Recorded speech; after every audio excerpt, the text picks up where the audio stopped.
Schedule కులాల వర్గీకరణ ఉమ్మడి ఆంధ్రప్రదేశ్ చేసిందే ఆంధ్రప్రదేశ్ ముఖ్యమంత్రిగా ఉన్నప్పుడు చంద్రబాబు నాయుడు గారు. కాబట్టి ఇప్పుడు ఆటోమేటిక్గా చంద్రబాబు నాయుడు గారు మళ్ళీ ముఖ్యమంత్రిగా ఉన్నాడు. ఆయన వర్గీకరణ చేస్తామని పదే పదే హామీ ఇచ్చి జనంలోకి వెళ్ళాడు. మాదిగలందరూ ఆయనకు సంపూర్ణ సహకారం అందించారు.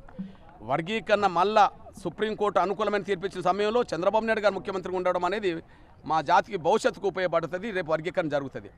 ఆ స్థానంలో మరొకరు కనుక ఉంటే మా వర్గీకరణ జరిగేది కాదు. సుప్రీంకోర్టు తీర్పు ఇచ్చినా కూడా దానికి ఏదో సాకులు చెప్పి కొంత అడ్డంకులు కల్పించడానికి ప్రయత్నం చేసేవాళ్ళు. ఇక్కడ చంద్రబాబు నాయుడు గారు ఉండడం వల్ల ఆ వర్గీకరణ అమలు జరుగుతుంది ఆంధ్రప్రదేశ్లో.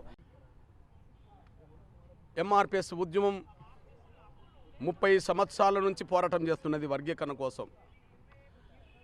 ఈ విజయం కోసమే 30 ఏళ్ళ తపనతో కూడిన పోరాటం జరిగింది.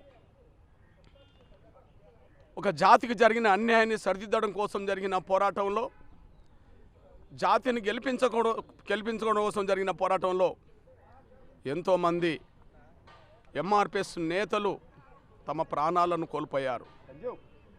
వారికి ఈనాటి విజయాన్ని అంకితం ఇస్తున్నాం.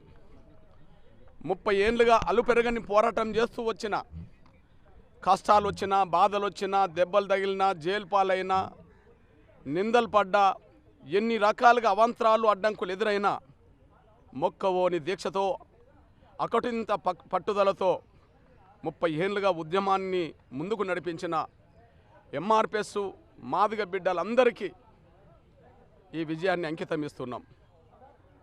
అదే సమయంలో జాతి యావత్తు 30 ఏళ్ళు ఉద్యమం వైపే నిలబడ్డది. ఎన్నో కుట్రలు, ఉద్యమాన్ని దెబ్బతీసే కుట్రలు జరిగినాయి. ఎంతోమంది స్వార్థపరులు వెన్నుపోట్లు పొడవచ్చే ప్రయత్నం చేశారు. స్వార్థపరులైన పలుకుబడి వాళ్ళు అడ్డంకులు కల్పించే ప్రయత్నం చేశారు. అయినప్పటికీ సహనం కోల్పోకుండా, పట్టుదల వదలకుండా ఈ పోరాటాన్ని ముందుకు నడిపించాం.